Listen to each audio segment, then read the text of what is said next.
Greetings from Washington State. Rarely does it look like this uh, in in the winter in the Seattle area. So, which is why I absolutely love Arizona. But this is families here, so we're here at our house right now in north of Seattle. But wanted to talk a little bit about a comment somebody made to me at the mixer about the up and coming fireside chat that we're doing on January 27th at the Roadhouse Cinema in Scottsdale. They had said, how does the discussion that we're having with Shea Hillenbrand, who's the former Major League Baseball player, have anything to do with business? That's a great question. And really what we're talking about, what Shea and I are going to be talking about, is kind of how a couple of worlds collide. One is his experience as a baseball player. To give you a little bit of a background, if you're not familiar with baseball, and by the way, if you don't like baseball and you don't like sports, don't worry about it. There's going to be a lot that you're going to gain from this without having that interest level.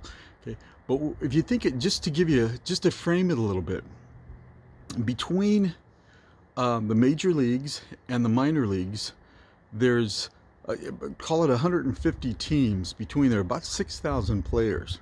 Okay, every year they go through a draft, and they draft 20 rounds of about 300 people in each round, so about 600 people.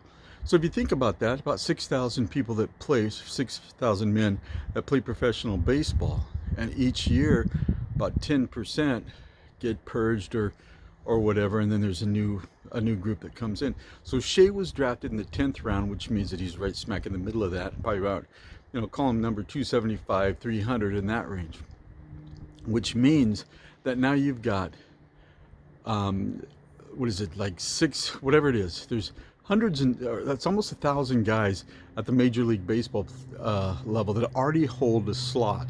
Now you've got all these guys coming in that want to play professional baseball, not to mention all of them that are playing in the minor leagues. So all this competition, right? And to drive home the fact that Shea is a two-time All-Star, that means that there's about 65 players every year that's considered an all-star, and they're voted on by fans and by team. I believe it's team managers, but there's only 65 of them. That means that if there's over 6,000 players, 65 of them are all-stars. That means in order to be an all-star, you've got to basically be in the top 1% in your field, and Shea did that twice. Okay, and the reason why I bring that up is because we're talking about what it's like to perform and to have peak performance at the highest level. So each level you go up, you increase in what you need to do, your mindset, your focus, everything. Now, how does this have anything to do with business? Here's the thing. Business, in my opinion, is more competitive than Major League Baseball. You've got thousands of players. I mean, check this, millions of players, millions of teams. All right. And here's the thing. There's nobody to tell you when you're an all-star. The only person that can tell you if you're an all-star is you. You're going to know it in your gut. You're going to feel it. Right. So how do you go about performing at a level that allows you to, inside yourself, to say, I'm an all-star? Now, the irony is if you're an all-star in the business world, you're not going to go around telling people, hey, I'm an all-star. The equivalent of saying I'm an expert in this field. People that are an expert never say I'm an expert. You'll never hear Bill Gates, Elon Musk, Jeff Bezos, Warren Buffett. You'll never hear them say I'm an expert. They just are. And they always know, just like anybody who's at a high level knows, there's always another level. There's always a new peak to travel and to reach. And that's what Shea and I are going to be talking about, is meshing those worlds. So you're taking those experiences that he had in baseball to where he ended up being in the top 1%, right? I mean, that's incredible. And then what it's like in the business world to pull that in. And one thing that I have a hard time with, I have a really difficult time with, is tooting my own horn and saying, hey, this is why you should listen to me. what I'm really good at is I'm a business turnaround expert. I turn businesses around. I turn them around when they're good and make them great.